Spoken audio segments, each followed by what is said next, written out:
Hello my dear student, once again welcome back to A Square classes. Today we are going to start our new topic from our 12th part of physical chemistry, that is solid state. हम लोग 12th standard से जो numerically point of view से जो first topic होता है 12th का वो सॉलिड स्टेट होता है। बाय डिफॉल्ट हम लोग इसको लास्ट में पढ़ते हैं इस टॉपिक को। इसके बाद 12th में एक ही चैप्टर है जो फिजिकल के पार्ट से बचेगा, that will be surface chemistry, जो किसी बोर्ड में 11th में है और किसी बोर्ड में ये क्या है 12th में है। क्लियर है बेटा? तो आइए आज हम लोग स्टार्ट करते हैं सॉलिड स्टेट। नाम से ये पता होगा कि अगर हम लोग सॉलिड स्टेट को पढ़ रहे हैं तो यहाँ दो चीजें होगी कि जिस भी पार्टिकल, जिस भी मैटर के प्रॉपर्टी को आप पढ़ रहे हो they will exist in the form of solid, इसलिए इसको क्या बोलते हैं सॉलिड स्टेट। इससे पहले हम लोग 11th में मैं आपको पढ़ा चुका था गैसियस स्टेट, जिसको स्टेट ऑफ मैटर के नाम से भी जानते हैं। वहां पे हम लोग मैटर के 3 स्टेट को क्लासिफाई किया था on the basis of their physical state. 3 type के फॉर्म में मैटर एग्जिस्ट करते थे। They will be exist either in the form of solid, liquid और in gas. Out of this 3 form, first form gaseous state हम लोग 11th में पढ़ चुके थे। जो लिक्विड स्टेट था, जिसको सॉल्यूशन एंड कोलिगेटिव प्रॉपर्टी, जो आप पढ़ चुके हो, हम लोग इससे पहले कंप्लीट कर चुके हैं सॉल्यूशन एंड कोलिगेटिव प्रॉपर्टी, जहां पे लिक्विड नेचर को ही हम लोग पढ़ते हैं, जो वेपर, प्रेशर एंड वो सब हम लोगों ने पढ़ा था। और थर्ड स्टेट जो होता है जिसको हम लोग क्या पढ़ते हैं सॉलिड स्टेट। तो मैटर के तीनों स्टेट को हम लोग को अपने सिलेबस में पढ़ना है। Solid, liquid and gas. Liquid and gas अपन पढ़ चुके हैं। आज हम लोग लास्ट स्टेट ऑफ मैटर पढ़ते हैं, जो क्या सॉलिड स्टेट। हम लोग 11th से सुनते आ रहे थे, बॉन्डिंग में भी हम लोगों ने सुना था NaCl जो क्रिस्टल होता है उसके स्ट्रक्चर को हम लोग सॉलिड स्टेट में पढ़ेंगे, और यही अपना टॉपिक है जहां हम लोग आज पढ़ेंगे। बेसिकली आप समझना, हम लोग पहले भी जान चुके थे कि कोई भी मैटर की पहले ये तो पता कर ले कि मैटर सॉलिड के फॉर्म में एग्जिस्ट क्या करता है, एग्जिस्ट किस कंडीशन में करेगा। जैसे अगर आप वाटर की ही बात करते हो, आप फंडामेंटल समझना, वाटर लिक्विड के फॉर्म में है जो हम लोग यूज फॉर ड्रिंकिंग, आइस के फॉर्म में भी है इन द फॉर्म ऑफ सॉलिड, और वेपर के फॉर्म में इन the form of gas. Any matter exist in 3 different phase, 3 different state depending upon their environmental condition, depending upon their corresponding temperature and pressure की value. जितना ज्यादा temperature बढ़ाओगे इसका gaseous nature बढ़ेगा, जितना temperature कम करोगे उसका लिक्विड नेचर होगा। इसलिए वाटर इवोपराइज हाई टेम्परेचर पे होता है, फ्रीज लो टेम्परेचर पे होता है। और जो काम टेम्परेचर के बढ़ाने से हो सकती है वही काम प्रेशर के कम करने से होगा। अगर प्रेशर कम करोगे तो किसी भी मैटर का गैसियस स्टेट के होने की टेंडेंसी बढ़ेगी, और अगर आप प्रेशर बढ़ाओगे तो कोई चीजें कॉम्प्रेस होगी, उसका सॉलिड स्टेट में होता है। Depending upon the gaseous, liquid and solid nature की अगर आप बात करते हो तो सॉलिड हम लोग देखे थे कि सॉलिड का वेल डिफाइंड शेप, साइज होता है, एक फिक्स ज्योमेट्री होती है, उसकी डेंसिटी हाई होती है, कंप्रेसिबिलिटी मिनिमम होती है, इसका जो definite shape, size and volume होता है। लेकिन अगर आप गैस की बात करो तो कुछ भी डेफिनेट नहीं होता है। लिक्विड की बात करोगे तो सिर्फ वॉल्यूम डेफिनेट होता है, shape and size depending upon container. और वॉल्यूम ऑफ गैस की बात करेंगे तो हम लोग पढ़ चुके हैं, volume of gas is nothing but volume of container. Clear है? तो अगर कोई भी मैटर सॉलिड स्टेट में है तो वो एक दूसरे के पास पास होंगे, इसलिए ऑलरेडी वो पास पास में है, इसलिए आप उसको और कंप्रेस नहीं कर सकते, इसलिए उसका कंप्रेसिबिलिटी फैक्टर क्या होता है 0। ओके। लेकिन अगर कोई मैटर एक दूसरे से दूर दूर है, like in the case of gas, तो आप उसको कंप्रेस कर सकते हो, इसलिए सबसे मैक्सिमम कंप्रेसिबिलिटी गैसियस की होती है। ठीक है?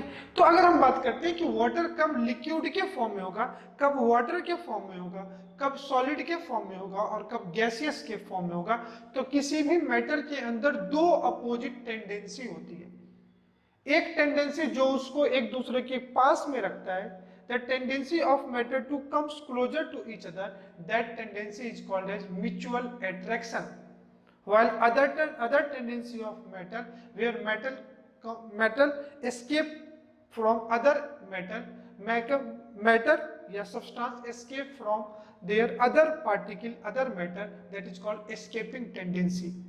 The escaping tendency are the tendency where metal या element, matter not metal, matter can escape out from each other. तो दोनों अपोजिट टेंडेंसी है। म्यूचुअल टेंडेंसी उसको बाइंड करके रखेगा, लेकिन एस्केपिंग टेंडेंसी मैटर को क्या करेगा, दूर दूर करके ले जाएगा। अगर सॉलिड के एटम, सॉलिड के पार्टिकल अगर एक दूसरे से पास है तो ऑब्वियसली सॉलिड में म्यूचुअल अट्रैक्शन ज्यादा होगा, लेकिन गैस के अगर दूर दूर है तो गैस में ऑब्वियसली म्यूचुअल अट्रैक्शन कम होगा और एस्केपिंग टेंडेंसी क्या होगा, ज्यादा होगा। एक सेंटेंस लिखना, पहले मैं इसी को बताता हूं। पहले ये तो पता कर ले कि कब कोई भी मैटर, कब कोई भी एलिमेंट सॉलिड स्टेट में होगा, फिर हम लोग प्रॉपर्टी ऑफ सॉलिड को देखेंगे, फिर देखेंगे कि सॉलिड भी दो टाइप्स के होते हैं। एक ट्रू सॉलिड होता है, एक ट्रू सॉलिड होता है जिसको अपन क्रिस्टलाइन सॉलिड बोलते हैं, और दूसरा ट्रू फॉल्स सॉलिड तो नहीं बोलते हैं, है तो वो सॉलिड के फॉर्म में। सॉलिड मतलब बेसिकली 9th में हम लोग समझते थे कि any matter, anything which having fixed shape, size and volume, उसको क्या बोलते हैं, सॉलिड बोलते हैं। ठीक है, लेकिन आपको पता है ग्लास भी सॉलिड होता है, ग्लास भी क्या होता है, सॉलिड होता है। पहले देखना कि पहले बस वगैरह में जो ग्लासेस होती थी ना कांच की, जैसे जैसे बस पुरानी होती थी ना, उसकी विंडो टाइट होती थी, खिसकती नहीं थी। बस में देखना दो स्लाइडिंग ग्लास होते हैं ना, वो एक दूसरे के ऊपर स्लाइड करते हैं, तभी वो हाफ विंडो खुलता है। तो जब जैसे जैसे टाइम के साथ ना होता क्या था कि जो स्लाइडिंग विंडो होती थी ना, वो टाइट चलती थी या फंस जाती थी। क्यों? क्योंकि जो ऊपर जो ग्लास है ना, वो ऊपर पतला हो जाता था और नीचे मोटा हो जाता था। ऊपर की थिकनेस कम हो रही थी, नीचे की थिकनेस क्या होती, बढ़ होती, क्योंकि ग्लास भी ट्रू सॉलिड नहीं है। Glass basically super cool liquid है, और टाइम के साथ, हीट के साथ ना, वो ऊपर से नीचे की तरफ फ्लो करता है। तो लिक्विड की सबसे बड़ी टेंडेंसी होती है, लिक्विड में फ्लूइडिटी होती है, बट सॉलिड में फ्लूइडिटी नहीं होती है, सॉलिड फ्लो नहीं कर सकता। लेकिन जो ग्लास है वो क्या करते हैं, फ्लो कर जाते हैं। जैसे वैक्स, हीट दो, वैक्स धीरे धीरे क्या होता है, फ्लो करने लगता है, मेल्ट करने लगता है, उसका शेप चेंज करने होता है। आप समझना, wax cube low, you know wax, जिसकी कैंडल वगैरह, मोमबत्तियां वगैरह होती है, उसको एक क्यूब के फॉर्म में रखो और कुछ दिनों के लिए छोड़ दो। हीट के टाइम से उसका जो क्यूब का जो एज शेप होगा ना, वो क्या हो जाता है बेटा, जो शार्पनेस है ना, वो कम होकर के स्मूथ होने लगती है। कहीं ना कहीं वो भी क्या करता है, फ्लो करता है। तो फिर हम लोग देखेंगे अपने अकॉर्डिंग टू आवर सिलेबस, दो टाइप के सॉलिड होते हैं, एक को बोलते हैं एमॉर्फस सॉलिड, दूसरे को बोलते हैं क्या, क्रिस्टलाइन सॉलिड। जो क्रिस्टलाइन है वो ट्रू सॉलिड है। हम लोग अपने टॉपिक में बेसिकली क्रिस्टलाइन, पहले तो हम लोग डिफरेंस पढ़ेंगे, what is crystalline and what is amorphous, then हम लोग अपने सिलेबस को क्रिस्टलाइन सॉलिड के टाइप से क्या करेंगे, आगे पढ़ेंगे। फिर देखेंगे on the basis of their composition type of solid कौन से होते हैं, फिर हम लोग आगे स्टार्ट करेंगे। आइए हम लोग पहले सिलेबस को स्टार्ट करते हैं। अगर मैं 12th सिलेबस की बात करूं तो 12th में फिजिकल का चैप्टर ही यहीं से स्टार्ट होता है। जनरली हम लोग भी क्लास में सॉलिड स्टेट से ही फिजिकल स्टार्ट करते हैं, ठीक है, और बाकी टीचर भी आपकी बुक वगैरह में पहले सॉलिड स्टेट ही पढ़ाया जाता है। मैं इसको लास्ट में पढ़ा रहा हूँ, है सबसे आसान टॉपिक। कोई भी अगर यहाँ पे एटम को ही पढ़ने, मॉलिक्यूल को ही पढ़ने, और कोई भी मॉलिक्यूल एटम से ही मिलके बना होगा, और एटम स्फेरिकल शेप का होता है, तो एस्फेयर जो है वो 3D है, और ये ब्लैक बोर्ड क्या है, 2D है। तो हम लोग क्या होता है कि 3D इमेज को 2D से पढ़ते हैं ना, थोड़ा सा विजुअलाइजेशन की जरूरत होती है, और यही विजुअलाइजेशन सबसे ज्यादा जरूरी होगा। तो इसलिए कभी कभी बच्चों को ये चीजें विजुअलाइज नहीं होती है, तो उनको डिफिकल्ट जाता है, और अगर विजुअलाइजेशन है तो काफी इजी जाएगी। फिजिकल के साथ साथ इस टॉपिक में क्या है कि कॉन्सेप्ट जैसा कुछ नहीं है। अगर आपको विजुअलाइजेशन नहीं हो रहा है और आप इसको रट भी लिए इसकी वैल्यू को, तो भी आपके क्वेश्चन क्या होंगे, सॉल्व हो जाएंगे। क्लियर है? इसलिए सबसे फिजिकल का सबसे आसान टॉपिक है। ऐसा कोई भी एग्जाम नहीं होगा, ना तो आपका बोर्ड एग्जाम है या जो भी आप कॉम्पिटेटिव एग्जाम दोगे, आइदर आप मेडिकल से रिलेटेड हो या इंजीनियरिंग से रिलेटेड हो। क्लियर है? या तो वो सीईटी हो, जेई मेन हो, या जेई एडवांस हो, या नीट हो, या एम्स हो, हर एग्जाम में इसके क्वेश्चन मिलते ही मिलते हैं। एक ही क्वेश्चन होगा बट होगा ही नहीं।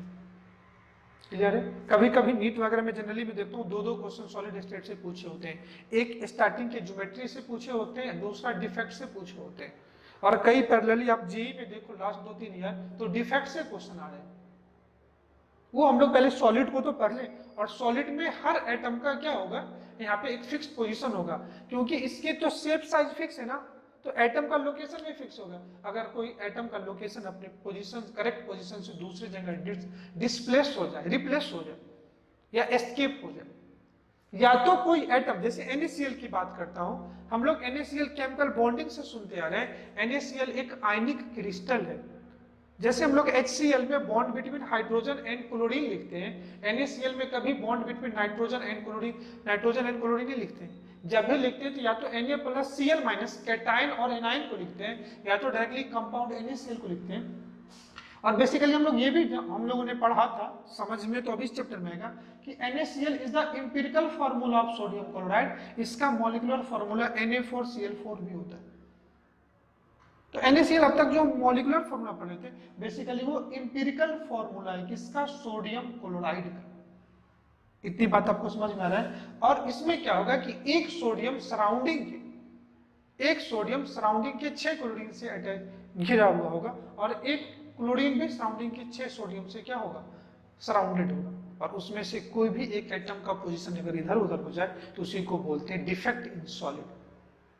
तो अब धीरे धीरे अपने सिलेबस को देखेंगे, इसलिए इंपॉर्टेंट है, सबसे आसान है, इसलिए मैंने कहा था कि चलो इस टॉपिक को हम लोग लास्ट में पढ़ेंगे। क्लियर है? तो इस टॉपिक का ये इंपॉर्टेंस था, आसान टॉपिक है, डे बाय डे देखना। फर्स्ट डे थोड़ा सा इंट्रोडक्टरी पार्ट है, तो थोड़ा सा आपको इसमें डिफिनेशन बाजी बोर्ड वगैरह में पूछते हैं, what is crystalline solid, what is amorphous solid, difference between crystalline and amorphous solid. Clear है? तो आज चलिए हम लोग इंट्रोडक्टरी पार्ट स्टार्ट करते हैं, फिर अपने सिलेबस पे आएंगे। बेसिकली इसमें यूनिट सेल वगैरह पढ़ते हैं, simple cubic unit cell, body center unit cell, face center unit cell, edge center unit cell, फिर इसमें क्लोज पैकिंग पढ़ते हैं, hexagonal close packing and cubical close packing, FCC and CCC, cubical close packing and hexagonal close packing.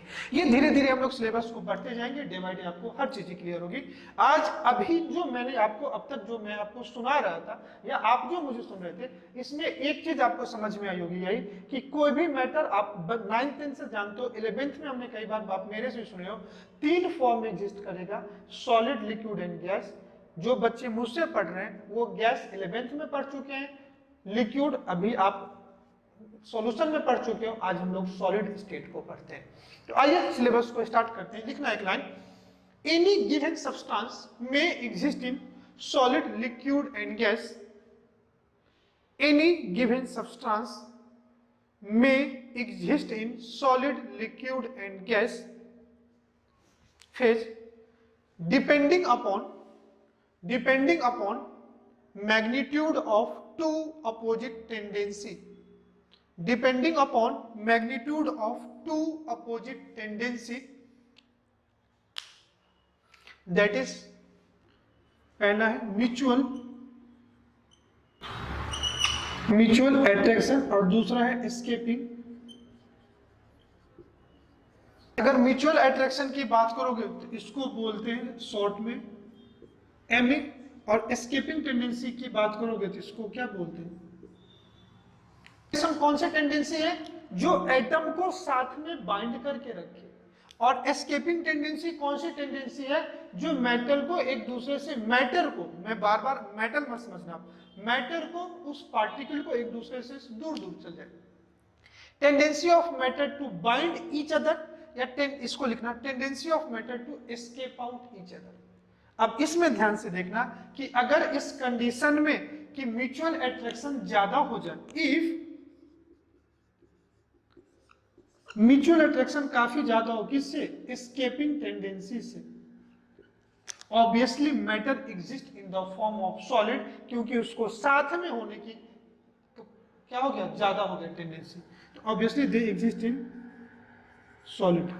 दूसरी बात अगर मैं करूं, जो म्यूचुअल अट्रैक्शन है very very less than escaping tendency, अब इसमें एस्केपिंग टेंडेंसी ज्यादा हो गई तो ऑब्वियसली सब एक दूसरे को छोड़ के चला जाएगा, तो इस कंडीशन में ये किस, they exist in the form of gas. Why, mutual attraction almost equal या ग्रेटर देन हो तो they exist in the form of, कोई दिक्कत? तो कोई भी सब्सटेंस किस फॉर्म में एग्जिस्ट करेगा, एक तो हम लोग जब गैसियस पढ़े थे ना, क्या पढ़ा था, गैसियस स्टेट पढ़ा था, तो यहां पे हम लोगों ने देखा था कि एनी गिवन सब्सटेंस में exist in solid, liquid and gas depend upon external pressure and temperature. ध्यान से देखना, गैसेस टाइप पढ़ा था, एनी गिवन सब्सटेंस में exist in the form of solid, liquid और गैस। कोई भी गिवन नहीं होगा depending upon temperature and pressure. क्यों मैंने वहां पे लिखा था, क्यों हम लोग टेम्परेचर से इसको कोरिलेट कर रहे थे, ध्यान से देखना बेटा, क्योंकि यहाँ पे अपन गैसियस स्टेट को पढ़ रहे थे और गैस में इजीली गैस की कंप्रेसिबिलिटी ज्यादा होती है, इसलिए टेम्परेचर बढ़ाने पे वो एक्सपेंड हो रहा था, टेम्परेचर कम होने पे वो कंप्रेस हो रहा था। या दूसरा, प्रेशर बढ़ाने पे वो कंप्रेस हो रहा था, प्रेशर कम करने पे वो एक्सपेंड हो रहा था, क्योंकि गैस की नेचर नहीं है, हाई कंप्रेसिबिलिटी एंड हाई एक्सपेंसिबिलिटी होती है। इसी कंडीशन को अगर मैं कहूं कि अगर ये वाटर है तो ये वाटर लिक्विड के फॉर्म में, तो अगर ये लिक्विड से गैस में आ जाए वेपर, तो ऑब्वियसली यहाँ पे जो टेम्परेचर होगा ये हाई होगा और जो प्रेशर होगा वो क्या होगा बेटा, लो होगा। लेकिन अगर इसी में बात करूं कि ये वाटर लिक्विड से सॉलिड के फॉर्म में आ जाए, solid in the form of ice, तो ऑब्वियसली यहाँ पे जो टेम्परेचर है वो लो होगा और जो प्रेशर है वो क्या होगा, हाई। यहाँ पे हम लोग इसलिए टेम्परेचर प्रेशर से कोरिलेट कर रहे थे बिकॉज यहाँ पे हम गैसियस स्टेट को पढ़ रहे थे ना बेटा, ठीक है, यहाँ पे हम लोग गैसियस स्टेट को पढ़ते हैं, इसलिए गैस की हाई कंप्रेसिबिलिटी भी होती है एंड हाई एक्सपेंसिबिलिटी भी होती है। इसलिए हम लोग कहते हैं किसी भी अमाउंट ऑफ गैस को कि जितना ज्यादा आप बड़े कंटेनर में रखोगे वो उस कंटेनर के वॉल्यूम को क्या करता है, ऑक्यूपाई करता है। एक सेंटेंस भी था, volume of gas is nothing but volume of container. Clear. लेकिन यहाँ पे हम सॉलिड स्टेट को पढ़ रहे हैं तो यहाँ पे दो ही चीज होगा कि कब उसका म्यूचुअल अट्रैक्शन ज्यादा होगा, कब एस्केपिंग टेंडेंसी ज्यादा होगा। अगर एस्केपिंग टेंडेंसी बहुत कम है म्यूचुअल अट्रैक्शन से, तो वो ऑब्वियसली किस फॉर्म में एग्जिस्ट करेगा, सॉलिड के फॉर्म में एग्जिस्ट करेगा। क्लियर है। तो ये अपन पढ़ चुके हैं, ये दोनों अभी अपने सिलेबस का पार्ट नहीं है, अभी हम लोग इस सॉलिड स्टेट को पढ़ेंगे। इसके अलावा सॉलिड की कुछ और कैरेक्टरिस्टिक प्रॉपर्टी है, आप लिस्ट को ध्यान से लिखो, फिर एक सेंटेंस लिखना।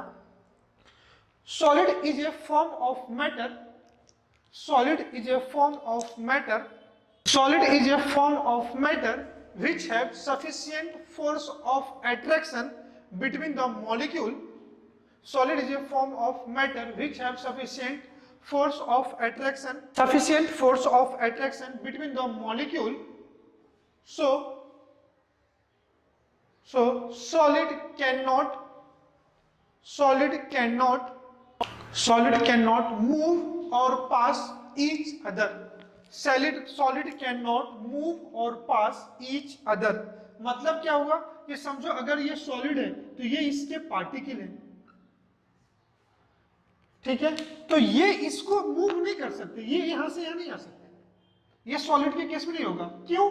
क्योंकि हर के बीच में एक सफिशिएंट फोर्स ऑफ अट्रैक्शन है, इसलिए ना तो ये फ्लो कर सकते हैं या ना तो एक पार्टिकल दूसरे पोजीशन से क्या कर सकते हैं, पास कर सकते हैं। Second point, solid having definite rigidity and definite shape, size and volume. Solid have definite rigidity and definite मतलब fixed shape, size and volume. Definite rigidity and definite shape, size and volume. Next point, are also characterized by solid are also characterized by their special property. Solid are also characterized by their special property like high density, high rigidity, less compressibility, less rate of diffusibility, ये सब solid की क्या है, characteristic property है कि इसकी density ज्यादा है, रिजिड ज्यादा है, कॉम्प्रेस नहीं हो सकता है, इसके मॉलिक्यूल एक दूसरे के कम क्लोजर है, इंटरमोलिकुलर स्पेस काफी कम है, पार्टिकल के बीच का गैप काफी कम है, इसलिए इसको आप कॉम्प्रेस नहीं कर सकते। क्लियर है? High melting and boiling point होता है सॉलिड के in general liquid and gas से। तो ये सब कुछ स्पेसिफिक प्रॉपर्टी है सॉलिड के जो हमने देखा है। क्लियर है? देखो types of solid, solid is of two type, types of solid, इसमें पहला लिखना on the basis of arrangement of particle, on the basis of arrangement of particle two type, solid is of two type. अब यही one by one हम लोग को type को पढ़ना है। फर्स्ट लिखना एमोर्फस सॉलिड और दूसरा crystalline solid. Amorphous solid, second one is your crystalline solid, जिसको हम लोग ट्रू सॉलिड भी बोलते हैं। इसको सुपर कूल्ड एमोर्फस सॉलिड है, सेकेंड वन क्रिस्टलाइन सॉलिड है। वन बाय वन आइए हम लोग इसी को पढ़ते हैं, फिर difference between crystalline and amorphous solid देख लेंगे। ठीक है, देखिए next amorphous solid. Amorphous solid क्या होते हैं, वेल ध्यान से समझना। हम लोगों ने सॉलिड देखा था, सॉलिड के पास एक खुद की प्रॉपर्टी थी जो उसकी रिजिडिटी थी, फ्लूइडिटी थी, इनकम्प्रेसिबिलिटी थी।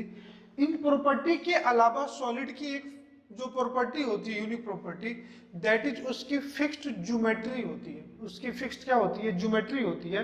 वैसे सॉलिड जिसका एक फिक्स्ड ज्योमेट्री मतलब शेप ऑफ मॉलिक्यूल हो, हमेशा उसका एक फिक्स्ड शेप हो, उसी को हम लोग क्या बोलते हैं, ट्रू सॉलिड, या उसी को बोलते हैं crystalline solid.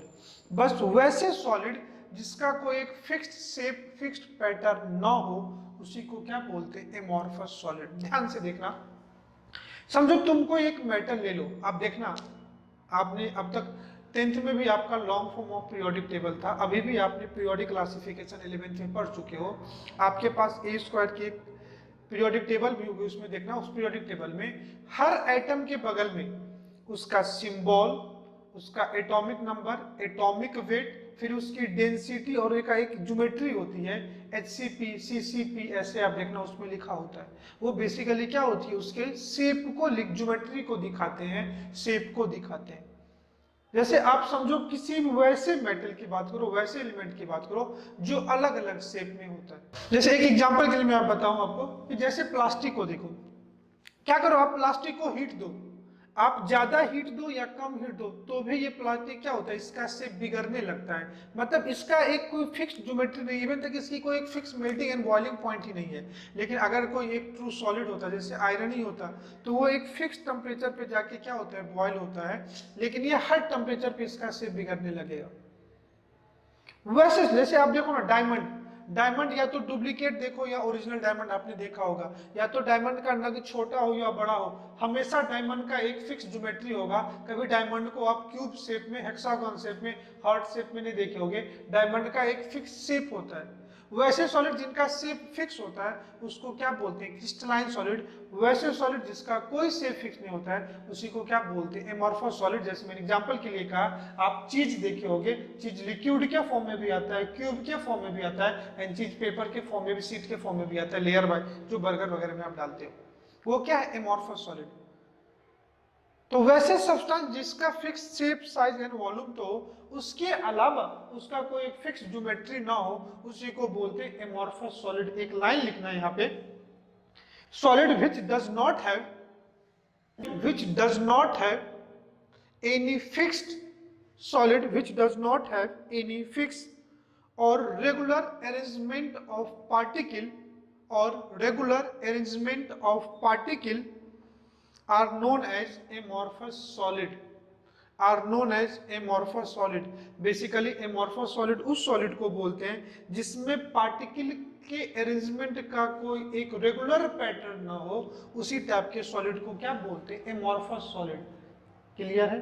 Second point, range order, it is short range order. Short range order का मतलब क्या, ये लो टेम्परेचर पे भी इसका शेप बिगड़, जैसे आप देखो ना प्लास्टिक को आग लगाओ, देखो कैसे टेढ़ा मेढ़ा होकर प्लास्टिक बर्न होता है, या पॉलीथीन वगैरह में भी आप आग लगाओ, अगर उसको हीट देते हो तो वो क्या होने लगता है, उसका शेप बिगड़ने लगता है। It is short range order obtained by sudden cooling of crystal, obtained by sudden cooling of crystal, they are not true solid, they are not true solid. That's why it is considered as supercooled liquid. That's why it is considered as supercooled liquid. Point लिखना. Their cooling curve is smooth. Their cooling curve is smooth. That's why it does not have any fixed or sharp melting point. Their cooling curve is smooth. अगर इसकी मैं cooling curve को दिखाऊं और this x is your temperature, इसका cooling curve कुछ ऐसा होगा. टेम्परेचर पे ये टाइम के साथ इसका क्या होगा, शेप चेंज होगा. Their cooling curve is smooth. That's why it does not have any fixed or sharp melting point. That's why it does not have any fixed. That's why it does not have any fixed or sharp melting point. एक और चीज देखना कि एमोर्फोस solid वो है कि उसको आप किसी शार्प इंस्ट्रूमेंट से कट करो ना तो वो आपको इक्वली पार्ट में कट हो जाएगा, या जिस शेप में आप कट करो वो कट हो जाएगा विथ रफ सरफेस. अगर डायमंड को आप कट करने की कोशिश करो, आप उसको प्रेशर दो तो वो टूट जाएगा, कभी कट नहीं होगा. विथ स्मूथ चिकना, कभी देख लो ना कि आपके घर का देखना ऐसे मोटा कांच वगैरह टूट जाए ना तो जहां से कांच टूटता है ना वो सरफेस बिल्कुल स्मूथ होता है, उस टाइप से ये टूटेंगे. क्लियर? क्योंकि जो ये एमोर्फोस सॉलिड है ना वो सुपर कूल्ड लिक्विड है, जिसमें मैंने ग्लास का एग्जांपल दिया था कि जैसे जैसे बस पुराना होते जाएगा उसका जो कांच की जो थिकनेस होती है ना, जैसे ये कांच की अगर मैं एक बात कहूँ ये थिकनेस है तो ऊपर ये जो थिकनेस है ये क्या होगा, पतला, और नीचे का थिकनेस क्या होगा, मोटा. क्योंकि ये ऊपर से नीचे क्या करेगा, ये टाइम के साथ हीट के साथ एक बार ये फ्लो करने लगता है. क्लियर है? इसलिए इसको हम ऐसा बोलते हैं. नेक्स्ट पॉइंट लिखना. Amorphous solid are isotropic in nature. Isotropic in nature. Next एक वर्ड आ गया यहाँ पे, isotropic in nature. What does it mean? Having same property in all direction. All direction मतलब इसको आप किसी भी शेप में कट करो, इसको आप किसी भी शेप में कट करो आपको ये कट होगा. मतलब हर डायरेक्शन से. मैं ये नहीं कहना चाह रहा था, अगर आप इस सॉलिड को बात करोगे ना तो इसको किसी भी डायरेक्शन से कट करो, ये हर डायरेक्शन में उसका मैकेनिकल स्ट्रेंथ क्या होगा, सेम होगा. इसलिए हम लोग बोलते हैं या तो उसका मैकेनिकल स्ट्रेंथ हो, कंडक्टिविटी हो, जितनी भी जिस प्रॉपर्टी को आप मेजर कर रहे हो वो ऑल डायरेक्शन में क्या होगा, सेम होगा. लेकिन अगर ये क्रिस्टलाइन सॉलिड होता जो आइसोट्रॉपिक है उसको बोलते हैं एनाइसोट्रॉपिक नेचर. मतलब different property in different direction. मतलब डायमंड जिस शेप में अवेलेबल है उस शेप के अलावा आप उसको किसी अदर शेप में कट करो वो इतना हार्ड होता है कि कटेगा ही नहीं. लेकिन उसके शेप के डायरेक्शन में कट करो तो फिर डायमंड को आप क्या कर लेते हो, कट कर लेते हो. क्लियर है?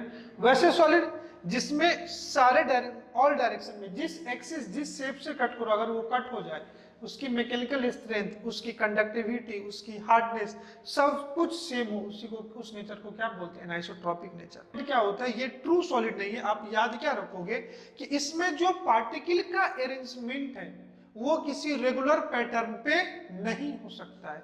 एक एग्जांपल से मैं समझाने की कोशिश करूं, अगर मैं एक एग्जांपल से बेटा समझाने की कोशिश करूं तो समझो अगर ये NaCl क्रिस्टल है, एक एग्जांपल से देखो तो ये NaCl किसके सराउंड होगा, Cl minus Cl minus Cl minus Cl minus, एक अप साइड, एक ऊपर, एक नीचे, एक लेफ्ट हैंड साइड, दूसरा राइट हैंड साइड, एक एबव. ये टॉप बॉटम है, एक आगे और एक पीछे होगा जिसको मैं ऐसे दिखा देता हूँ. वो भी सेम 6 सोडियम से सराउंडेड होंगे. तो आयन का अरेंजमेंट है वो फिक्स है. लेकिन अगर ये एमोर्फोस सॉलिड होता तो इसमें क्या होता कि जो फिक्स्ड कोई अरेंजमेंट ऑफ पार्टिकल नहीं होते. दूसरा ये शॉर्ट रेंज ऑर्डर है, मतलब हर टेम्परेचर पे इसकी जो प्रॉपर्टी है वो फिक्स नहीं होगी. हर टेम्परेचर पे इसकी प्रॉपर्टी शॉर्ट रेंज ऑर्डर, मतलब जैसे जैसे टेम्परेचर देते जाओ लो टेम्परेचर पे भी शॉर्ट रेंज ऑफ टेम्परेचर पे इसकी प्रॉपर्टी क्या होती है, खत्म होने लगती है. इसलिए अगर किसी फाइबर के, प्लास्टिक के टॉय को अगर हीट दो तो उसका शेप बिगड़ने लगता है. क्लियर। फिर मैंने कहा it is super cool liquid not considered as true solid. Clear है। फिर मैंने कहा कि इसका जो टेम्परेचर कर्व है, इसका जो कूलिंग कर्व है वो क्या होगा, स्मूथ होगा। मतलब जैसे जैसे टेम्परेचर दो वो वैसे वैसे क्या होने लगेगा, कूल होने लगेगा। फिर दूसरा जो बात मैंने कहा है, इसको सुपर कूल लिक्विड बोलते हैं, आइसोट्रोपिक नेचर का है, बिकॉज ऑल डायरेक्शन में इसकी जो प्रॉपर्टी है वो क्या रहेगी, सेम। क्लियर है। दूसरी चीज मैंने समझाने के लिए कहा कि एमॉर्फस सॉलिड का कोई फिक्स पैटर्न नहीं है, इसलिए ये हर शेप में आपको मिलेंगे, हर शेप में इसको कट कर सकते हो। किसी शार्प इंस्ट्रूमेंट से कट करो तो उसी शेप में कट होगा विथ रफ सरफेस। लेकिन अगर कोई क्रिस्टलाइन सॉलिड यहीं पे होता तो वो फिर कट नहीं होता, वो ब्रेक हो जाता with a smooth surface. Clear है ना। जैसे मैंने एग्जांपल में डायमंड फिक्स शेप में होता है, उसका आप साइज बड़ा छोटा हो सकता है लेकिन ज्योमेट्री सेम ही है। क्लियर है। शेप वही रहेगा, बस साइज बड़ा ज्यादा होगा। लेकिन अगर आप चीज को देखो, हर फॉर्म में अवेलेबल है, प्लास्टिक हर फॉर्म में अवेलेबल है। इसमें एग्जांपल लिख लेना, glass, glass, plastic, rubber. Example की मैं बात कर दूं, glass, plastic, rubber, amorphous, silica, these are the example of amorphous solid. Second डालिए जो अपने सिलेबस में पढ़ना है, that is your crystalline solid, that is your crystalline solid. देखना, solid which have, crystalline solid में आप लिखना एक line, solid which have regular pattern of arrangement of particle, solid which have regular pattern of arrangement of particle, regular arrangement of particle are known as crystalline solid, are known as crystalline solid. They are also called as true solid, they are also called as true solid. तो arrangement of particle है वो क्या रहेगा, fix रहेगा, इसलिए इसको क्या बोलते हैं, क्रिस्टलाइन सॉलिड और ट्रू सॉलिड। पहला पॉइंट, इसकी प्रॉपर्टी में बात करूं तो they are amorphous short range order था, they are long range order, they are long range order, मतलब लॉन्ग रेंज ऑफ टेम्परेचर पे उसकी जो प्रॉपर्टी है वो चेंज नहीं होगी, दे आर लॉन्ग रेंज ऑर्डर। Second point, they are obtained by slow and control cooling of liquid, they are obtained by slow and controlled cooling of liquid। इस पॉइंट से आपको समझ में आना कि समझो कोई गैस है, आप देखना कि जहां लो टेम्परेचर होता है ना वहां स्नो फॉलिंग वगैरह होता है,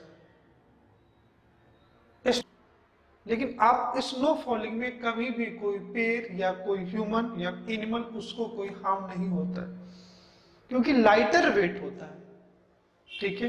लेकिन कभी आप देखते हो कि ओले गिरते हैं, आपने सुना होगा ओले गिरते हैं, मतलब वो स्टोन, वो भी आइसी गिरते हैं लेकिन वो इन the form of stone particle गिरते हैं।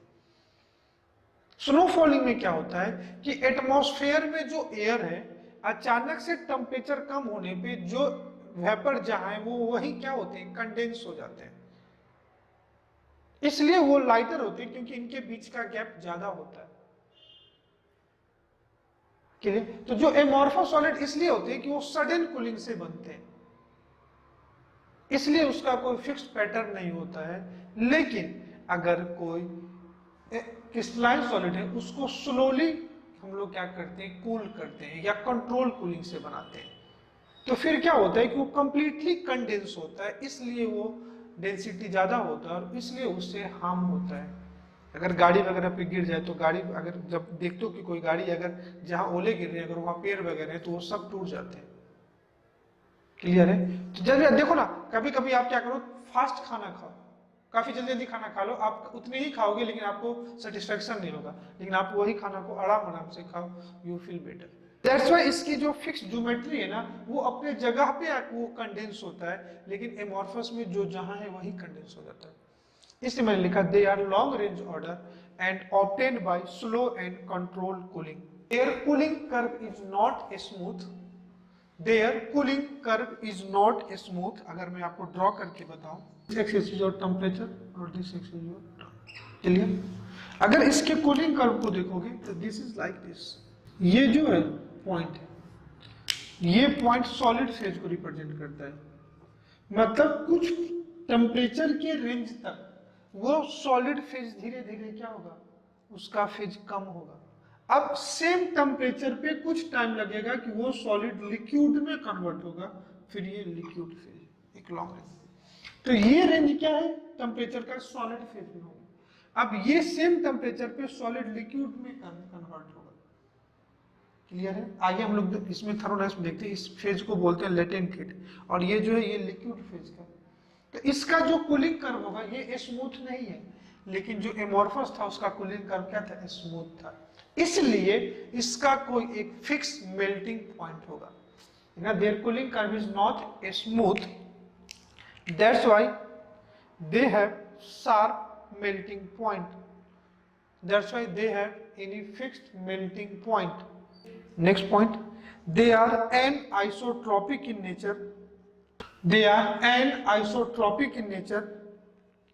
anisotropic क्या शॉर्ट में लिख लोगे, different property in different direction, different property in different direction. इसी को क्या बोलते हैं, anisotropic in nature. Like mechanical strength हो गया, हार्डनेस हो गया, कंडक्टिविटी हो गया।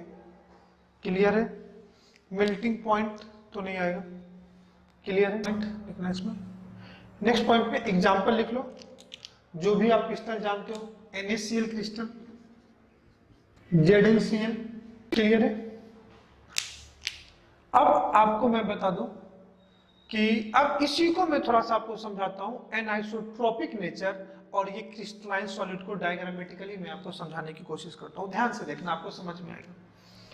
समझो, इसको मैं ऐसे दिखा रहा हूं, dot cross dot cross, A9 ले लो, या तो क्रॉस को आप कैटायन एनाइन ले लो, क्रॉस को कैटायन लोगे तो डॉट एनाइन होगा, डॉट को कैटायन, तो हमेशा कैटायन के पास एनाइन होंगे, Na+ के पास Cl- होते हैं। तो this is your dot cross dot. अब ध्यान से देखना, अगर आप ऐसे मूव कर लो, सबसे पहले देखो ना, हर पार्टिकल का एक फिक्स्ड पोजीशन है, dot cross dot, this is your cross, this is your. Her particle का एक फिक्स्ड पोजीशन है और हर पार्टिकल का एक रेगुलर पैटर्न है, हमेशा डॉट के बाद क्रॉस और क्रॉस के बाद डॉट आता है। यही तो था क्रिस्टलाइन सॉलिड, हैविंग फिक्स्ड और regular pattern of arrangement of particle. दूसरा अगर मैं बात करूं, जो एनाइसोट्रॉपिक था कि all along the different direction having different property, अगर आप ऐसे मूव करते हो तो देखो you will get only dot dot and dot. Clear है? अगर आप बेटा ऐसे मूव करते हो तो you will get cross cross cross cross.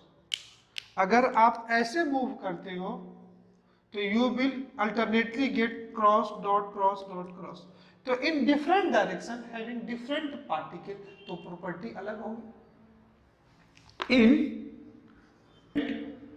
Direction, अगर अलग अलग डायरेक्शन में अलग अलग डिफरेंट डायरेक्शन, और डिफरेंट डायरेक्शन में अगर डिफरेंट पार्टिकल है, दैट इज हैविंग,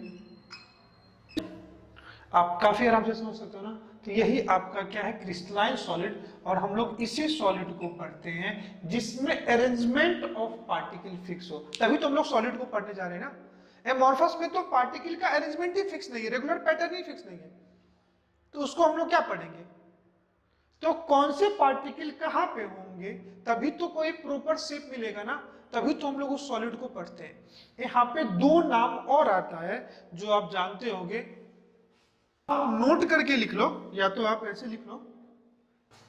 एक को बोलते हैं आइसोमॉर्फस बोलते हैं, एक टर्म आइसोमॉर्फस। अब ध्यान से देखना, इससे आपको क्या समझ में आएगा, आइसो मतलब और मॉर्फस मतलब किसको बोलते हैं। जैसे आप बायो में पढ़ोगे मॉर्फोलॉजी, मतलब एक्सटर्नल स्ट्रक्चर की बात करते हैं, मतलब यहाँ पे शेप की बात करते हैं या स्ट्रक्चर की बात करते हैं। तो या तो आइसोमॉर्फ हो सकते हैं, या दूसरा मैंने कहा पॉलीमॉर्फ हो सकते हैं। मतलब अगर अलग अलग स्ट्रक्चर में है तो they will called as polymorph, और दो अलग कंपाउंड अगर सेम स्ट्रक्चर को फॉलो करते हैं तो इसको बोलते हैं आइसोमॉर्फ। क्लियर?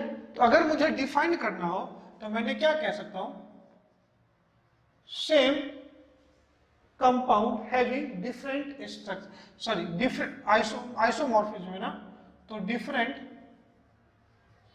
जैसे एग्जांपल मैं दूं यहां पे ZnSO4.7H2O FeSO4.7H2, एक को बोलते हैं जिंक सल्फेट, दूसरे को क्या बोलते हैं फेरस सल्फेट। दोनों अलग अलग कंपाउंड है, लेकिन अगर इसको अगर मैं विट्रॉल, जैसे CuSO4 ब्लू विट्रॉल बोलते हैं, जिंक सल्फेट को व्हाइट विट्रॉल बोलते हैं, FeSO4 को green, just because of their colour. तो दोनों के सेम क्रिस्टल स्ट्रक्चर होंगे, both white vitriol ZnSO4 and FeSO4 having same, तो same compound having different structure, इसको क्या लिख सकते हैं स्ट्रक्चर। और सेम कंपाउंड का अगर अलग अलग स्ट्रक्चर है तो बेटा उसी को क्या बोलते हैं पॉलीमॉर्फिज्म, उसी को क्या बोलते हैं पॉलीमॉर्फिज्म। अगर मैं एग्जांपल बता दूं तो इसका एग्जांपल है ZnS, एक जिंक ब्लेंड स्ट्रक्चर होता है, दूसरा उर्जाइट स्ट्रक्चर होता है। अगर मैं इसका एग्जांपल यहां लिखूं तो वो एग्जांपल है जिंक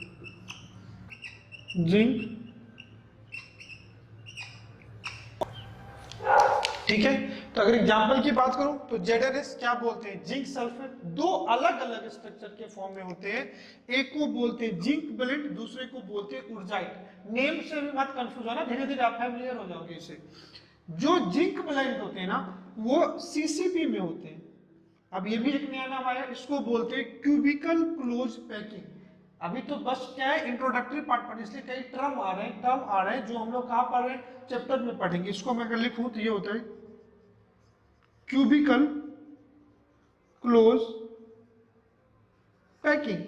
और अगर उर्जाइट की बात करूं तो ये HCP में होता है, इसको बोलते हैं हेक्सागोनल पैकिंग स्ट्रक्चर है। एक शेप का नाम है उर्जाइट स्ट्रक्चर, दूसरे शेप का नाम है zinc blende structure. Zinc blende में जो जिंक सल्फाइड होंगे वो क्यूबिकल क्लोज पैकिंग में होंगे, और जो यूनिट सेल होगा, एक तो समझ में आ रहा है ना क्यूब, और इस केस में जो यूनिट सेल होंगे वो हेक्सागोन के फॉर्म में होंगे। तो दो टर्म्स यहाँ पे आएंगे। क्यों हम लोग बात कर रहे हैं, क्योंकि अगर क्रिस्टलाइन सॉलिड की बात करूं तो क्रिस्टलाइन सॉलिड का एक फिक्स पैटर्न होगा फॉर अरेंजमेंट ऑफ पार्टिकल, तो उसका एक फिक्स पार्टिकुलर शेप होगा। और अगर इसके फिक्स शेप है तो ये भी हो सकता है कि दो अलग अलग कंपाउंड का सेम स्ट्रक्चर सेम शेप होगा, इसलिए उसको हम लोग बोलेंगे आइसोमॉर्फ। वो दोनों कंपाउंड के बीच का जो रिश्ता कहलाएगा that is called they are isomorph of each other and phenomena is called as isomorphism. Clear है? तो एक आया आइसोमॉर्फ, दूसरा है पॉलीमॉर्फ। पॉली मतलब आप देखो ना पॉलीमॉर्फिज्म कई सारे प्लांट शो करते हैं। क्लियर है? मतलब एक ही प्लांट अलग अलग कैरेक्टर शो करते हैं, तो एक ही स्ट्रक्चर अलग, एक ही कंपाउंड अगर अलग अलग स्ट्रक्चर शो करेगा, same compound show different structure different geometry, that is called as polymorphism. Example में जिंक सल्फेट में जिंक ब्लेंड, जिंक सल्फेट के दो फॉर्म होते हैं, दो स्ट्रक्चर बेसिकली होते हैं, एक जिंक ब्लेंड और दूसरा उर्जाइट। एक में HCP क्यूबिकल क्लोज पैकिंग होता है, दूसरा हेक्सागोनल क्लोज पैकिंग होता है। तो इन शॉर्ट अभी के लेक्चर में इतना देर तक जो हम लोग पढ़ रहे थे, जो मैं आपको पढ़ा रहा था, यही कह रहा था कि आज हम लोग सॉलिड स्टेट स्टार्ट किए बेटा, जिसमें हम लोग प्रॉपर्टी ऑफ सॉलिड को पढ़ेंगे। तो प्रॉपर्टी ऑफ सॉलिड को पढ़ने के लिए पहले सॉलिड तो समझे कि किस सॉलिड को पढ़ने जा रहे हैं। तो एक तो सॉलिड को अपन क्लासिफाई किए किसके बेसिस पे, देयर अपीयरेंस के बेसिस पे। कोई भी मैटर को क्लासिफाई किए on the basis of there appearance, on the basis of their external condition, on the basis of their mutual attraction and escaping tendency, जो दोनों एक दूसरे के अपोजिट हैं। उसमें हम लोग देखा कि सॉलिड का कुछ कैरेक्टरिस्टिक होता है जो गैस और लिक्विड से अलग होता है। फिर difference between solid liquid and gas, already हम लोग आप जानते भी हो, हमने गैसियस स्टेट स्टार्ट भी वहीं से किया था। क्लियर है? एक आप 9th 10th में पढ़े थे कि सॉलिड के एटम पास पास में होते हैं, फोर्स ऑफ अट्रैक्शन ज्यादा होता है, उनके बीच में गैप कम होता है वगैरह वगैरह। ठीक है? गैस में बेसिकली हम लोग फेज टेम्परेचर एंड प्रेशर से देख रहे थे। यहाँ मैंने दो टर्म लाया, mutual attraction and escaping tendency. और सॉलिड के केस में म्यूचुअल अट्रैक्शन काफी ज्यादा होगा एस्केपिंग टेंडेंसी से, इसलिए सॉलिड को हम लोग क्या करते हैं आपसे तो फिर हम लोगों ने पढ़ा था कि जो सॉलिड होंगे वो बेसिकली दो टाइप्स के होंगे, एक एमॉर्फस और दूसरा क्रिस्टलाइन। आप पहली बार ऐसे लग रहा है कि एमॉर्फस एंड क्रिस्टलाइन समझ रहे होंगे, तो ध्यान से देखना, एमॉर्फस में जो कोई भी अगर मैटर, कोई भी पार्टिकल को देखो तो किसी न किसी मैटर्स तो बना है। अरे कोई भी मॉलिक्यूल को भी देखो, कोई भी कंपाउंड को देखो तो किसी न किसी एटम से मिला है ना। अगर उसमें कॉन्स्टिट्यूएंट एटम का रेगुलर पैटर्न हो, एक फिक्स्ड पैटर्न हो, तो उसको क्या बोलेंगे? क्रिस्टलाइन। और अगर फिक्स ना हो तो उसको क्या बोलेंगे? एमॉर्फस। दैट मींस कैसे पहचानोगे? अगर एक ही कंपाउंड अलग अलग शेप में अवेलेबल है, दैट मींस वो ऑब्वियसली एमॉर्फस होगा। क्रिस्टलाइन जब भी होगा हमेशा एक फिक्स्ड शेप में, फिक्स्ड पैटर्न में होगा। जो एमॉर्फस है they are short range order, जो क्रिस्टलाइन है they are long range order. जो एमॉर्फस था उसका कूलिंग कर्व क्या था? स्मूथ था। इसका कूलिंग कर्व स्मूथ नहीं है। जो एमॉर्फस है वो सडन कूलिंग से बनते हैं, जो क्रिस्टलाइन है वो स्लो एंड कंट्रोल कूलिंग से बनते हैं। जो एमॉर्फस थे उनके मेल्टिंग एंड बॉइलिंग पॉइंट कोई fixed melting and boiling point नहीं था, लेकिन जो ये क्रिस्टलाइन है उसके एक फिक्स्ड मेल्टिंग एंड क्या है? बॉइलिंग पॉइंट है। इतना आप देख चुके हो। फिर मैंने कहा पहचानने के लिए कि एमॉर्फस सॉलिड को अगर किसी शार्प इंस्ट्रूमेंट से आप कट करते हो एमॉर्फस को, तो वो जिस शेप में कट करोगे उस शेप में कट होगा विद रफ सरफेस। लेकिन क्रिस्टलाइन को आप करोगे तो वो टूट जाएगा, लेकिन जो उसका सरफेस होगा वो काफी चिकना होगा। क्लियर है? मैं ये नहीं कह रहा हूं कि वो बिल्कुल चिकना मतलब एक सरफेस जैसा होगा, लेकिन उसमें फ्रिक्शन होगा, स्मूथ शेप में होगा। क्लियर है? फिर मैंने दोनों के एग्जांपल दिए।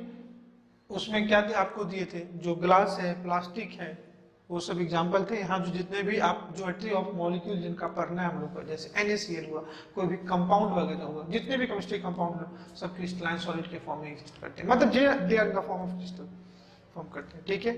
फिर हमने कहा कि यहाँ दो टर्म आते हैं, एक आइसोमॉर्फिज्म और दूसरा पॉलीमॉर्फिज्म। तो आइसोमॉर्फिज्म में different compound same structure, polymorphism में same compound different structure. Clear है? तो अब सिलेबस को हम लोग क्या बढ़ाएंगे? सिलेबस में हम लोग पढ़ेंगे क्रिस्टलाइन सॉलिड। क्या पढ़ेंगे बेटा? Crystalline solid. तो हम लोग देखते हैं क्रिस्टलाइन सॉलिड बेसिकली कितने टाइप्स के होते हैं। Type of crystalline solid on the basis of there constituents particle. जैसे आप केमिस्ट्री में पढ़ चुके थे, कई सारे कंपाउंड आयनिक होते हैं, कई सारे कंपाउंड क्या होते हैं बेटा? कोवेलेंट होते हैं। कंपाउंड आयनिक होते हैं, कई सारे कंपाउंड कोवेलेंट होते हैं। तो यहाँ भी क्रिस्टलाइन सॉलिड अगर आयन से मिलके बनेंगे तो उसको बोलेंगे आयनिक इन नेचर, दूसरा कोवेलेंट होगा, तीसरा मेटल हो सकते हैं और चौथा मॉलिक्यूलर हो सकते हैं। हाँ या ना? तो चार टाइप के क्रिस्टलाइन सॉलिड अपने को पढ़ना है। Ionic in nature, covalent in nature, metallic nature and molecular nature. फिर मॉलिक्यूल में आ जाएंगे आपको कौन से? Polar and non polar. जो नॉन पोलर होंगे वो न्यूट्रल होंगे, जो पोलर होंगे उसमें या तो डाइपोल डाइपोल इंटरेक्शन होगा, लाइक हाइड्रोजन बॉन्डिंग वगैरह वगैरह चीजें होंगी। ठीक है। तो ये सब चीज तो आपको बेटा काफी अच्छे समझ में आओगे। हम लोग पढ़ भी रहे थे एक कहानी के फॉर्म में, जिसमें काफी ज्यादा मैं आपको समझाने की कोशिश कर रहा था, और आप इनफैक्ट काफी समझ भी रहे हो। तो हेडिंग डालिए type of crystalline solid. Of crystalline solid इसमें लिखना on the basis of nature of constituents particle, on the basis of nature of constituents particle or force of attraction between them, or force of attraction between them, on the basis of their nature of particle and force of attraction between them, crystalline solid are classified into four types. Solid are classified into their four types. अब आइए हम लोग four types को भी देख लेते हैं। उसके कॉन्स्टिट्यूएंट्स पार्टिकल कौन है वो भी हम लोग पढ़ते हैं। उनके बीच में फोर्स ऑफ अट्रैक्शन कौन सा है वो भी हम लोग पढ़ते हैं। उसके एग्जाम्पल क्या है वो भी हम लोग पढ़ते हैं। और उसके कुछ प्रॉपर्टी लाइक फिजिकल प्रॉपर्टी, उसका कंडक्टिविटी क्या होगा, कंडक्टर होंगे, नॉन कंडक्टर होंगे, मेल्टिंग पॉइंट ज्यादा होगा, कम होगा, कुछ हम लोग प्रॉपर्टी को भी देखते हैं। तो एक टेबुलर फॉर्म में हम लोग पढ़ते हैं। जो चार टाइप के क्रिस्टलाइन सॉलिड होंगे मैं बता भी चुका हूं, आयनिक होंगे, कोवेलेंट होंगे, मॉलिक्यूलर होंगे एंड मेटेलिक होंगे। आइए हेडिंग डाल दीजिए। आप लोग डिफिनेशन में लिख चुके हैं। On the basis of there constituent particle and force of attraction between them, crystalline solid is of four types. Table बना लेते हैं। पहला मैं लिख देता हूं टाइप ऑफ क्रिस्टलाइन सॉलिड को मैंने शॉर्ट में CS लिख दिया है, कोई दिक्कत? सेकंड ले लेता हूं कॉन्स्टिट्यूएंट्स पार्टिकल, कॉन्स्टिट्यूएंट्स पार्टिकल। अब उस कॉन्स्टिट्यूएंट पार्टिकल में फोर्स कैसा है तो शॉर्ट में लिख देता हूं फोर्स ऑफ अट्रैक्शन, जिसको मैंने FOA लिखा है। फिर उसकी कुछ प्रॉपर्टी, मैंने कहा conductivity, metallic and boiling point, hardness, ये सब ले लेते हैं। तो कुछ उसके प्रॉपर्टी को भी देख लेंगे और उसके बाद उसका ठीक है। तो यही टेबुलर फॉर्म में हम लोग पढ़ भी रहे। टाइप ऑफ क्रिस्टलाइन सॉलिड, उसके कॉन्स्टिट्यूएंट पार्टिकल कौन से होंगे, फोर्स ऑफ अट्रैक्शन कैसा होगा, उसकी प्रॉपर्टी कैसी होगी। प्रॉपर्टी मतलब जो चीज आप इजीली कह सकते हो कि फोर्स ऑफ अट्रैक्शन कैसा है, मतलब फोर्स ऑफ अट्रैक्शन के बीच में उसका हार्ड होगा या सॉफ्ट होगा, सॉलिड होगा, लिक्विड होगा, कंडक्टिविटी क्या होगी, मेल्टिंग एंड बॉइलिंग पॉइंट क्या होगा, कुछ जितना नॉन प्रॉपर्टी होगा उतना हम लोग बात करेंगे। फिर उसके एग्जाम्पल को हम लोग देखेंगे, ठीक है। तो हम लोग पहला देखते हैं आयनिक। पहला हम लोग देखते हैं आयनिक। अगर आयनिक नेचर्स के होंगे तो खुद सोचो, कॉन्स्टिट्यूएंट्स पार्टिकल या तो कैटायन होगा या तो बेटा एनायंस होगा। ओके, पार्टिकल या तो कैटायन होगा या तो एनायंस होंगे। और जरूरी तो नहीं कि वो कैटायन एनायन एक ही होंगे, दोनों दो अलग अलग, एक कैटायन होगा एक अलग, तो कम से कम दो आयन होगा। तो क्या हो सकते हैं आयंस ऑफ कैटायन, तो उसका कुछ ना कुछ रेडियस होगा, इसलिए हम लोग इसको क्या लिख सकते हैं, या तो R+ लिख दूं या RC लिखूं कैटायन के लिए। और दूसरा जो होगा and radius of an ion, या इसी को लिख सकता हूं RA एनायन। आप ध्यान से समझना। तो अगर आयनिक है तो constituents ion of different natures के होंगे, उसका रेडियस अलग अलग होगा, साइज अलग होगा। उनके बीच में फोर्स ऑफ अट्रैक्शन कैसा होगा, तो फोर्स ऑफ अट्रैक्शन दो आयन के बीच में आप पढ़ चुके हो फिजिक्स में, इलेक्ट्रोस्टैटिक फोर्स ऑफ अट्रैक्शन। देखो इस चैप्टर को बाद में पढ़ने से फायदा क्या हुआ कि आप उधर फिजिक्स में पढ़ चुके तो आपको समझ में होगा। इनके बीच में जो होगा उसको क्या होगा, इलेक्ट्रोस्टैटिक फोर्स ऑफ अट्रैक्शन होगा। कौन सा फोर्स ऑफ अट्रैक्शन होगा, force of attraction, force of. और पट्टी क्या होगा, हार्ड। जैसे NaCl देखो ना, सॉल्ट क्या होता है, हार्ड होता है, लेकिन जब उसको आप प्रेशर दो तो वो टूट जाता है, सॉल्ट नमक का पार्टिकल, हार्ड बट ब्रिटल। अगर सॉल्ट के फॉर्म में आयनिक है तो सबसे स्ट्रॉन्ग फोर्स ऑफ अट्रैक्शन होता है, इसलिए इसका हाई मेल्टिंग पॉइंट होगा। हाई नेचर प्रॉपर्टी की बात कर ले। तीसरी प्रॉपर्टी की अगर बात करूं, इसकी कंडक्टिविटी की बात करूं, अगर इलेक्ट्रिसिटी को कंडक्ट करेगा ना, कंडक्टिविटी सॉलिड के फेज में तो ये कंडक्टिविटी शो नहीं करेगा, बट इन सॉलिड की, बट इन एक्वस या सॉल्यूशन फेज में तो they are good conductor of electricity. अब देखो 3 इडियट्स मूवी में ही हम लोग कहते हैं, एक स्पून करके क्या था, अब मैं कह सकता हूं कि एक सीनियर जूनियर के बीच में रैगिंग का था कि वो उसके दरवाजे पे सुसु करता है, तो वो क्या करता है, स्पून में इलेक्ट्रिक करंट दौड़ा देता है। और वहीं पे हम लोग पढ़ते हैं कि salt water is a good conductor of electricity, इसलिए वो एक्वा सॉल्यूशन में इसलिए क्या करता है, वो कंडक्टिविटी को करेगा। एग्जाम्पल देख लो, NaCl, CaCl, ZnCl, MgO, सारे आयनिक कंपाउंड हो सकते हैं, लेकिन मैं आपको वही 5 एग्जांपल बेटा दिया हूं कि जो अपने जेई सिलेबस में है और जो अपने इस चैप्टर के सिलेबस में पढ़ना है।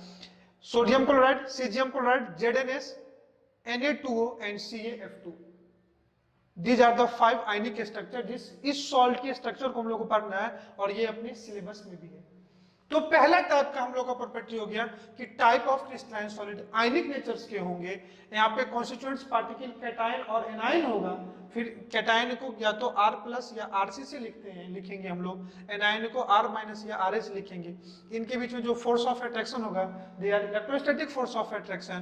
प्रॉपर्टी में ये हार्ड होगा बट ब्रिटल होगा, high melting and boiling point होगा, conduct electricity only in aqueous phase not in solution phase, aqueous phase not in solid state के फेज में ये इलेक्ट्रिसिटी को कंडक्ट नहीं करेगा। रेड पेन से कट कर देते हैं। एग्जांपल, सबसे इंपॉर्टेंट एग्जांपल जो अपने पास में NaCl, CaCl, ZnS, Na2O and CaF2, this type of crystalline solid called as ionic crystalline solid, जो अपने सिलेबस में पढ़ना है, सबसे मोस्ट इंपॉर्टेंट है। क्लियर है। सेकंड की अगर बात करूं तो सेकंड को बोलते हैं कोवेलेंट। उसको क्या बोलते हैं, कोवेलेंट। आप ध्यान से देखना, करोगे तो ध्यान से देखना। Covalent bond H and H के B में भी होता है। Covalent bond H and H के B में भी होता है, मतलब दो सेम एटम के बीच में भी होता है, और H और Cl के बीच में भी होता है। कोवेलेंट यहाँ पे हो गया एटम ऑफ डिफरेंट एलिमेंट, दोनों के बीच में कोवेलेंट बॉन्ड है।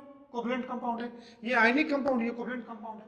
तो क्या यहाँ पे लिख सकते हैं कि एटम ऑफ डिफरेंट रेडियस, तो एटम ऑफ सेम रेडियस भी हो सकते हैं और एटम ऑफ डिफरेंट रेडियस भी यहाँ पे हो सकते हैं बेटा, ठीक है। तो यहाँ पे लिखना स्टूडेंट्स पार्टिकल में एटम ऑफ,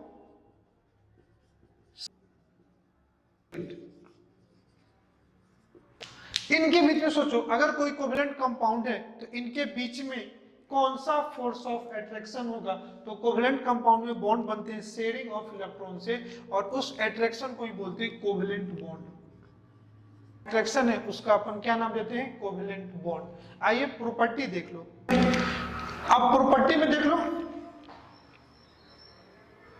इनके प्रॉपर्टी में देख लो, प्रॉपर्टी थोड़ा सा उल्टा हो गया था बेटा, प्रॉपर्टी में देख लो, ये हार्ड भी हो सकते हैं, हार्ड भी हो सकते हैं, सॉफ्ट भी हो सकते हैं। कंडक्टिविटी की बात करोगे तो ये इंसुलेटर भी होते हैं, जनरली इंसुलेटर होते हैं, एक्सेप्ट में क्या गया, ग्रेफाइट, जो क्या होगा बेटा, कंडक्टर होगा, क्लियर। और इनके अगर melting point and boiling point की कहो तो हाई मेल्टिंग पॉइंट, इनका मेल्टिंग पॉइंट भी क्या होता है, हाई होता है। कोई दिक्कत, तो यही मुझे बताना था। और एग्जांपल में SiO2, SiC, AlN, aluminium nitride, silicon carbide, silicon oxide, diamond and graphite, ये सबसे अच्छा एग्जांपल है जिसमें डायमंड ये सब सारे इलेक्ट्रिसिटी को क्या करता है, कंडक्ट नहीं करता है, बट ग्रेफाइट प्लेनर स्ट्रक्चर्स होता है, एक कार्बन सराउंडिंग के 3 कार्बन से अटैच होते हैं, एक फ्री इलेक्ट्रॉन होता है, इसलिए जो ऑन द प्लेन इसके इलेक्ट्रॉन मूव कर सकते हैं, that's why among all the non-metal जो ग्रेफाइट होता है, जो फॉर्म ऑफ कार्बन है, दे शो इलेक्ट्रिकल कंडक्टिविटी एक्सेप्शनली, ये एक्सेप्शन है, क्लियर है। थर्ड देखो मेटेलिक, अगर समझो ये आयरन मेटल होता है, इसमें सारे एटम ही होते ना, तो एकलौता पहला वो कंपाउंड आ गया जहां पे एटम ऑफ सेम एलिमेंट होंगे, सारे एक ही मेटल एटम के एलिमेंट होंगे। तो यहाँ पे मैं लिख सकता हूं एटम ऑफ सेम एलिमेंट। दूसरी चीज यहाँ देखो, यहाँ भी डिफरेंट टाइप के रेडियस मिलेंगे, अलग अलग एटम है तो रेडियस अलग होगा, यहाँ भी डिफरेंट टाइप के एटम होंगे, एक लौता वही कंपाउंड, ये क्रिस्टलाइन सॉलिड है मेटेलिक, जिसमें सेम टाइप के रेडियस मिलेंगे, only one type of radius. मैं लिख देता हूँ इसमें वन टाइप ऑफ। इसमें जो बॉन्ड होता है, फोर्स ऑफ अट्रैक्शन होता है, उसको हम लोग बोलते हैं मेटेलिक बॉन्ड। इस केस में जो फोर्स ऑफ अट्रैक्शन है वो क्या होगा, मेटेलिक बॉन्ड। तो प्रॉपर्टी में लिख लो, मैं नहीं लिख रहा हूं, मैं डिक्टेट कर दे रहा हूं बेटा, आप लिख लो मेटेलिक बॉन्ड में लिख लो, generally hard but malleable and ductile. Property में लिखना generally hard and malleable and ductile, conduct electricity both in solid and molten state, conduct electricity both solid and molten state. Melting point लिखना high, melting point fairly high, ठीक है। Last क्या बचा, example में आप लिख लो, इसमें मैं ही इसका एग्जांपल लिख देता हूं, एल्युमिनियम, जितने भी आप 2-4 मेटल जानते हो लिख लो, ठीक है। जो लास्ट में जो सबसे मोस्ट हम लोग को पढ़ना है, that is your molecular, that is your molecular. ये 3 आप चाहते हो लिखना है तो लिख लो, मैं इसको इरेज करके लिख दूं, या शॉर्ट में आपको मैं क्या बता दूं, मॉलिक्यूलर। अब चलो फोर्थ हम लोग देखते हैं। अब मॉलिक्यूलर में ध्यान से देखना, अगर कोई मॉलिक्यूल है तो कितने टाइप के हो सकते हैं, ध्यान से देखना। पहला आयनिक, दूसरा कोवेलेंट, तीसरा मेटेलिक और चौथा मॉलिक्यूलर, जिसमें सबसे इंपॉर्टेंट आपका आयनिक है जो हम लोग इस टॉपिक में पढ़ेंगे, देन आपका मॉलिक्यूलर। अब ध्यान से देखना, मॉलिक्यूलर या तो नॉन पोलर हो सकते हैं, या दूसरा अगर पोलर है तो इसमें 2 चीज हो सकता है, या तो डाइपोल डाइपोल इंटरेक्शन होगा, या दूसरा हाइड्रोजन बॉन्डिंग होगा। अब ठीक है, मैंने कहा मॉलिक्यूलर को 3 पार्ट में मैंने डिवाइड किया, नॉन पोलर, पोलर में या तो डाइपोल इंटरेक्शन हो सकते हैं या हाइड्रोजन बॉन्डिंग। अब इसके बीच में फोर्स ऑफ अट्रैक्शन कैसा होगा, तो अगर डाइपोल है, अगर पोलर है तो या तो डाइपोल इंटरेक्शन हो सकता है या हाइड्रोजन बॉन्डिंग हो सकता है। नॉन पोलर है, इसमें हम लोग बोलते हैं लंडन या डिस्पर्सन फोर्स। तो नॉन पोलर है, उसमें या तो लंडन या डिस्पर्सन फोर्स होगा। क्या फोर्स ऑफ अट्रैक्शन में पहले बता दे रहा हूं, कॉन्स्टिट्यूएंट्स पार्टिकल की बाद में कर दे रहा हूं। तो पोलर में हमको क्लासिफाई किया या तो मॉलिक्यूलर में मॉलिक्यूल नॉन पोलर होंगे या पोलर होंगे।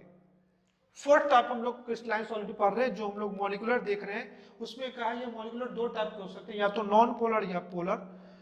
इस मॉलिक्यूलर में जो नॉन पोलर है जिसमें force of attraction London force या डिस्पर्सन फोर्स होगा, पोलर में या तो डाइपोल डाइपोल इंटरेक्शन हो सकता है या हाइड्रोजन बॉन्डिंग हो सकता है। किसमें? जैसे H2O में, HF में, NH3 में, इस सब में क्या है? Hydrogen bonding. HCl में क्या है? HCl में ये क्या है? HCl में क्या आएगा? डाइपोल डाइपोल इंटरेक्शन आ जाएगा। और नॉन पोलर जैसे मॉलिक्यूल कैसा हो जाए, जो नॉन पोलर हो, जैसे CCl4 हो जाए, तो उसमें डाइपोल लंडन या डिस्पर्सन फोर्स होगा। कॉन्स्टिट्यूएंट्स पार्टिकल सेम इसी के जैसे होंगे, किसके जैसे? कोवेलेंट के जैसे होंगे, कि या तो सेम एलिमेंट हो सकते हैं या डिफरेंट एलिमेंट हो सकते हैं। या तो कॉन्स्टिट्यूएंट्स पार्टिकल मॉलिक्यूलर में सेम एलिमेंट हो सकते हैं या डिफरेंट एलिमेंट हो सकते हैं। तो ये टाइप ऑफ क्रिस्टलाइन सॉलिड हुआ। कॉन्स्टिट्यूएंट्स पार्टिकल या तो सेम हो सकते हैं या तो डिफरेंट हो सकते हैं। फिर नॉन पोलर में फोर्स ऑफ अट्रैक्शन लंडन या डिस्पर्सन फोर्स होगा, पोलर में डाइपोल डाइपोल या हाइड्रोजन बॉन्डिंग होगा। कोई दिक्कत? अगर एग्जाम्पल की बात करोगे तो कई सारे एग्जाम्पल यहाँ पे आ जाएंगे। जैसे पहला एग्जाम्पल मैं यहाँ पे लिखता हूँ नॉन पोलर के लिए CCl4 carbon tetrachloride non polar है। डाइपोल डाइपोल में लिख देता हूं HCl HBr CHCl3, ये इसके, सॉरी यहां लिख दो CHCl3। और यहां जो एग्जांपल लिख रहा हूं वो हाइड्रोजन बॉन्ड में लिख देता हूं, लाइक H2O HF NH3। ये किस में आ गए हैं? आपके एग्जाम्पल में आ गए। प्रॉपर्टी कैसा होगा? तो जनरली सॉफ्ट होगा, इंसुलेटर होगा, और इसकी मेल्टिंग पॉइंट काफी क्या होगा? कम होगा। सॉफ्ट होगा, इंसुलेटर होगा, मतलब बैड कंडक्टर ऑफ इलेक्ट्रिसिटी होगा, और मेल्टिंग पॉइंट क्या होगी? कम होगी। क्लियर है? तो अगर इसमें अगर देखा जाए तो बेसिकली हम लोगों ने टाइप ऑफ सॉलिड देखा, एमॉर्फस एंड क्रिस्टलाइन, और फिर हम लोग अपने टॉपिक पे आए, जो हम लोग को पढ़ना है दैट इज क्रिस्टलाइन सॉलिड। फिर मैंने कहा इसका टाइप हम लोग एक टेबुलर फॉर्म में देखते हैं। क्यों? क्योंकि क्लासिफिकेशन है कॉन्स्टिट्यूएंट्स पार्टिकल और उनके बीच में फोर्स ऑफ अट्रैक्शन के बेसिस पे, इसलिए हम लोग इस पार्ट को यहाँ पे डिस्कस कर रहे हैं बेटा। कोई दिक्कत? उसी के बेसिस पे आयनिक टाइप के क्रिस्टलाइन सॉलिड हो सकते हैं, कोवलेंट के हो सकते हैं, मेटेलिक के हो सकते हैं, मॉलिक्यूलर के हो सकते हैं, जिसमें अपने टॉपिक में हम लोग को सबसे ज्यादा पढ़ना है आयनिक। फिर उसके बाद क्या पढ़ना है? मॉलिक्यूलर। आयनिक में 5 टाइप के सॉल्ट पढ़ने हैं, NaCl, CaCl, ZnS, Na2 और CF2, sodium chloride, caesium chloride, zinc sulphide, sodium oxide and calcium fluoride, जो हम लोग इस 5 स्ट्रक्चर को हम लोग बोलेंगे। फिर उसके बाद बाकी चीज तो मैंने आपको पढ़ा ही दिया है। कॉन्स्टिट्यूएंट पार्टिकल किसके कौन से, फोर्स ऑफ अट्रैक्शन कैसा होगा, प्रॉपर्टी कैसा होगा, एग्जांपल किसके कौन से होंगे। इसमें एक इकलौता वही metallic type of crystalline solid है जिसमें एक ही टाइप के कॉन्स्टिट्यूएंट्स होंगे, एक ही टाइप के एटम होंगे, इसलिए only one type of radius होगा। बाकी में अलग अलग एटम है तो सबका साइज अलग, तो ओनली वन टाइप ऑफ क्या होगा? Only one type of particle in metallic and more than one type of particle in other three. कोई दिक्कत? तो ये पार्ट हो गया। फिर हम लोग इसमें स्टार्ट करेंगे नेक्स्ट लेक्चर में कि जनरल टर्म, यहाँ पे आते हैं यूनिट सेल। यूनिट सेल आप सुनते होंगे, लैटिस पॉइंट सुनते होंगे, क्रिस्टल लैटिस सुनते होंगे, स्पेस लैटिस सुनते होंगे, कि फिर कई सारे यूनिट सेल सुनते होंगे। हम लोग वन बाय वन पढ़ेंगे, मैं ज्यादा टर्म नहीं बोल रहा हूँ आज। वन बाय वन आप पढ़ते जाओगे, सीखते जाओगे। जैसे आज के लेक्चर में मैंने जो कुछ बात बोले हैं वो चीज आपको समझ में आया हुआ। कोई दिक्कत? एमॉर्फस सॉलिड बोला, क्रिस्टलाइन सॉलिड बोला, आपको वो भी समझ में आया होगा। ठीक है, तो नई एनर्जी के साथ, नए जोश के साथ फिर वापस से अपने खोए हुए कंसंट्रेशन को आप वापस लाइए, अपने डिस्ट्रैक्शन को पहचानिए बेटा। जब तक आप अपने डिस्ट्रैक्शन को नहीं पहचानेंगे, उसको आइडेंटिफाई नहीं करेंगे, आप उसको रिमूव कैसे करेंगे, उसके रिड्यूस को कैसे करेंगे। हम या आप, कोई भी इंसान, कोई भी स्टूडेंट कामयाबी और नाकामयाब होते हैं, या तो कामयाब होंगे या नाकामयाब होंगे, या तो वो क्वालिफाई होंगे अच्छे रैंक के साथ या तो नहीं हो पाएंगे। हमेशा लोग डिसक्वालीफाई एफर्ट की वजह से नहीं होते हैं, इंटेलिजेंस की वजह से नहीं होते हैं, लेबर की वजह से नहीं होते हैं। मुझे लगता है सबसे बड़ा डिसक्वालीफाई में जो रोल है वो किसका है? डिस्ट्रैक्शन का। आप मेहनत तो करते हो, मुझे यकीन भी है और आपको भी यकीन है, आप डिस्ट्रैक्शन से ज्यादा घिरे हुए, आप डिस्ट्रैक्शन में फंसे हो। दैट्स व्हाई मैं कहता हूं आप अपनी डिस्ट्रैक्शन को आइडेंटिफाई करो। आप सोच करके देखो, फिर आपको 10 चीजें लगेगा। अगर आपको पढ़ना है, आप बात कर रहे हो, सोच पढ़ाई के बारे में नहीं सोच रहे हो, वो भी एक डिस्ट्रैक्शन है। हम लोग ऑनलाइन पढ़ रहे हैं, आप पढ़ते पढ़ते मोबाइल पे कुछ और देख दो बेटा, वो भी एक डिस्ट्रैक्शन है। टूल्स या इंस्ट्रूमेंट्स उतनी ही जरूरत है, टूल्स या इंस्ट्रूमेंट्स की उतनी ही जरूरत है जितना आपके करियर में उसका सपोर्ट होगा। जैसे घर में आपकी जो सीढ़ी है वो छत तक जाने के लिए काम होती है, फिर सीढ़ी पे नहीं टहलते हो आप, टेरिस पे जाने के लिए सीढ़ी सिर्फ एक टूल्स है जिसके स्टेप बाय स्टेप आप छत पे पहुंचते हो। आप मेहनत तो कर ही रहे हैं, आप एफर्ट भी डाल रहे हैं, लेक्चर देख भी रहे हैं, आप डिस्ट्रैक्शन में घुसे हुए हैं, आप गाना सुन लेते हैं, ज्यादा सो लेते हो। अब बैठ करके मैं कहता हूँ लेक्चर बाद में पढ़ना, पहले 10 मिनट सोचो तो दोस्तों सही, बच्चों सही, कि आप कितने ज्यादा डिस्ट्रैक्शन से घुरे हुए हैं। आप हर दिन का एक छोटा सा टारगेट सेट करें, set your target, identify your distraction, reduce your distraction, you will achieve your goal, achieve your setup, या अचीव जो भी आपने टारगेट सेट किया है उसको आप डे बाय डे अचीव करोगे। ओके, सेम वही पैटर्न को फॉलो करेगा। लेक्चर कैसा लगेगा बताइएगा जरूर। आप ध्यान से पढ़िए, कंप्लीट नोट्स बनाइए। मैं कई एक ही चीज कई बार रिपीट करता हूं ताकि आप छूट भी जाओ, मिस भी हो जाए तो आप उसको सुनो। इतने देर तक हम दोनों को एक साथ बने रहने के लिए, आपको अपना काम और ईमानदारी से करने के लिए, अपने डिस्ट्रैक्शन को पहचानने के लिए, उस पर कुछ काम करने के लिए, कुछ डिस्ट्रैक्शन अभी से ही रिड्यूस करने के लिए आपको बहुत बहुत धन्यवाद बेटा। आप बहुत अच्छे से पढ़ो, लाइफ में बहुत अच्छा करो। Okay, bye bye.